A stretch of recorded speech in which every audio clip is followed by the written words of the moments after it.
Most days unfold exactly how they're expected to. The sun comes up.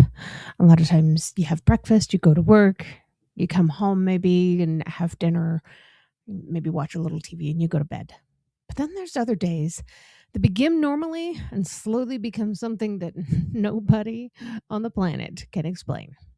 And May 19th of 1780 began like any other spring morning across New England.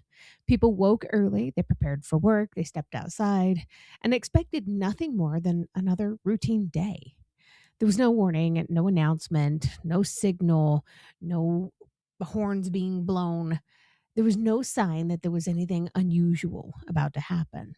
And yet, within hours, something was going to occur that would leave entire communities confused and frightened and searching for answers that nobody's going to be able to find. At first, the change was kind of subtle.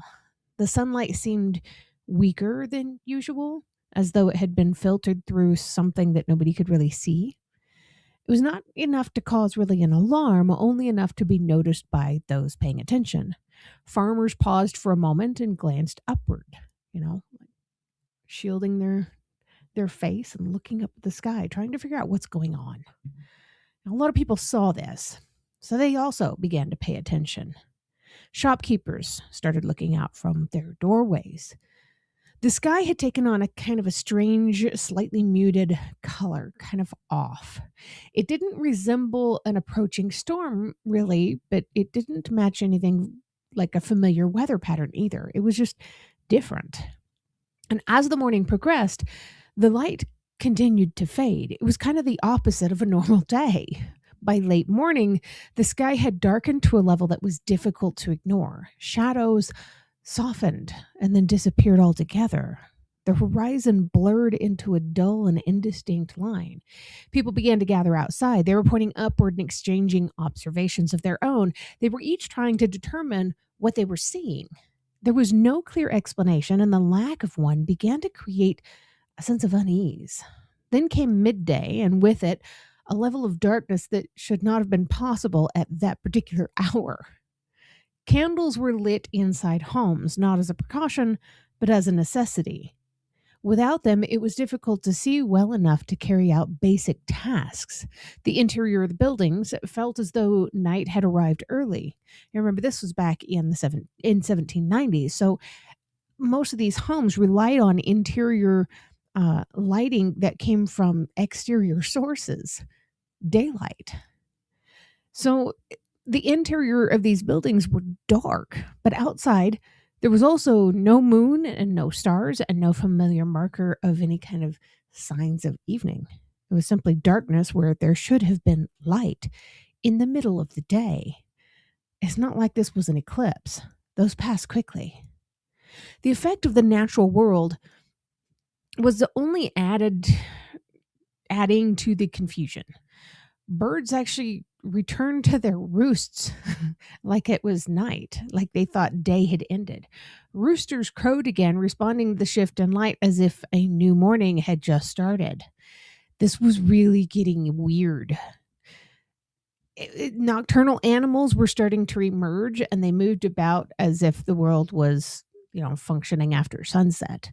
The normal rhythm of a day had completely collapsed. It was replaced by the behavior that no longer matched the hour. For those observing these changes, it became increasingly difficult to dismiss the situation as a simple weather anomaly. This was not some passing storm cloud.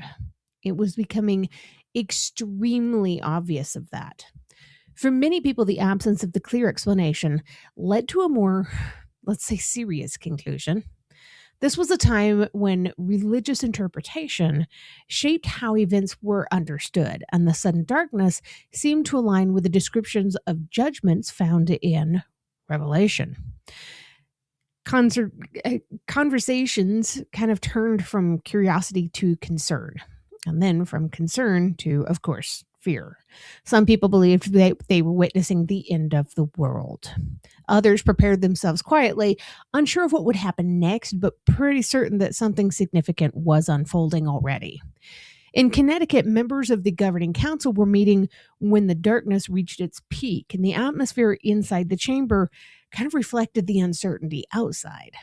Some suggested that the sessions should be adjourned, convinced that continuing their work was pretty much pointless if the end of the world had arrived.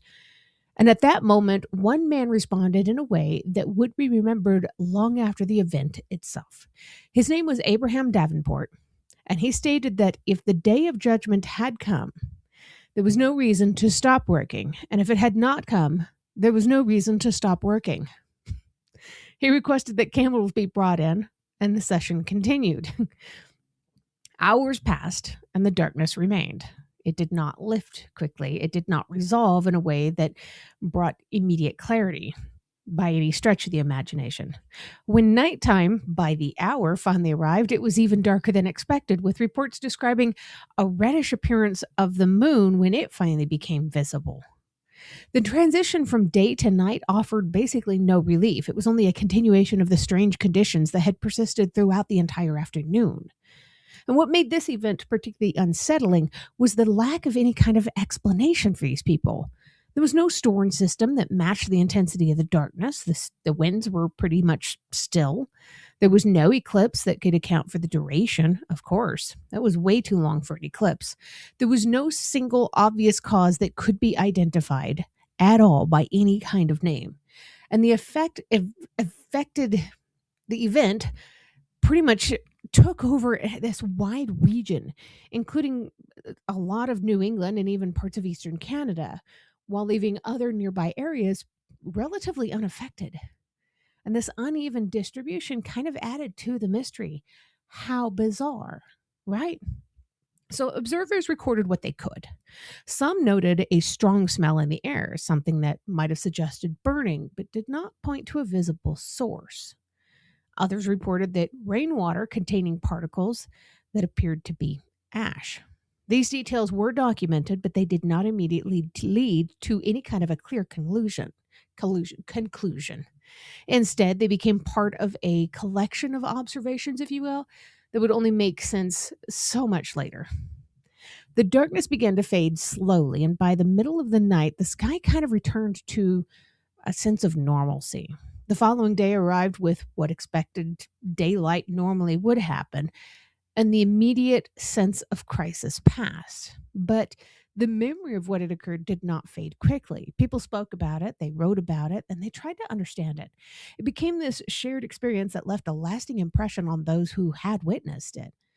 Over time, explanations were proposed. As scientific understanding advanced, researchers began to piece together a likely cause. Evidence pointed to a massive forest fire burning in regions to the north, particularly in what is now Canada.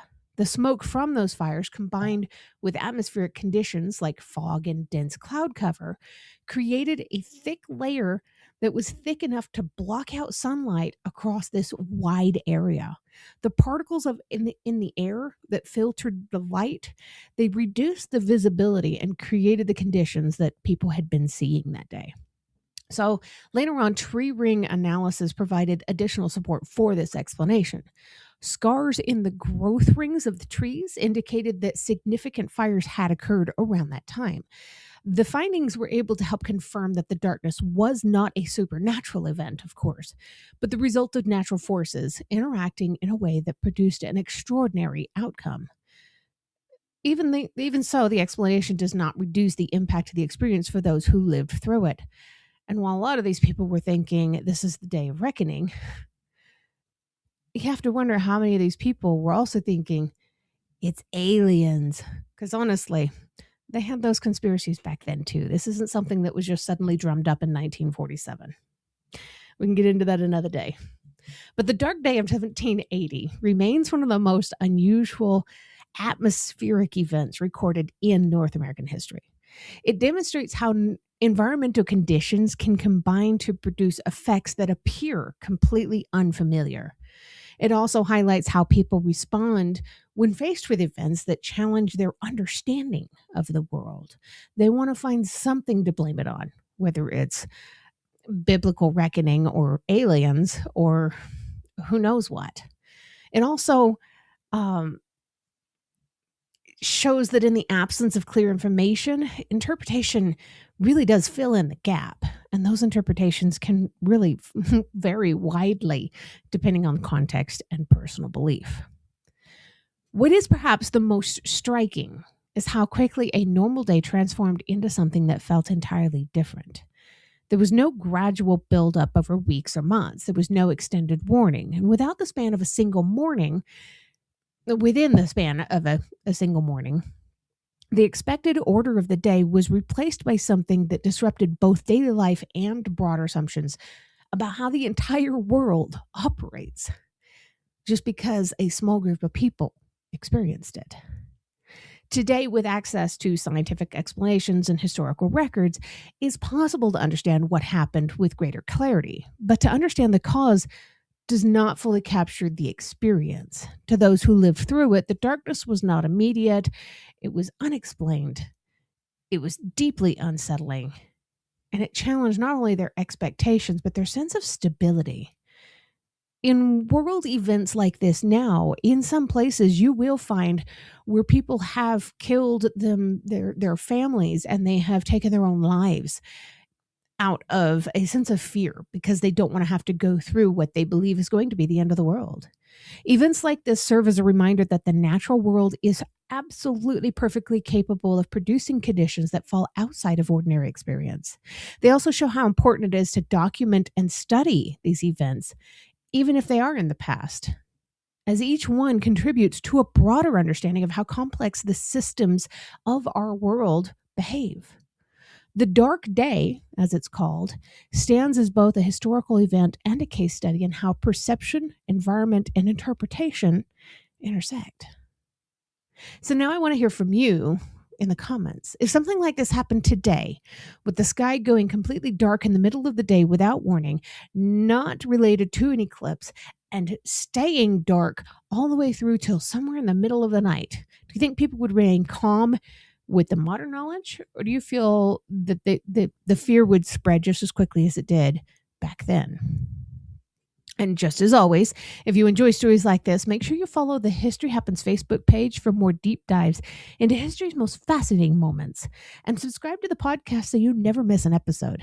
Every subscription helps, and I do mean that. Thank you for watching.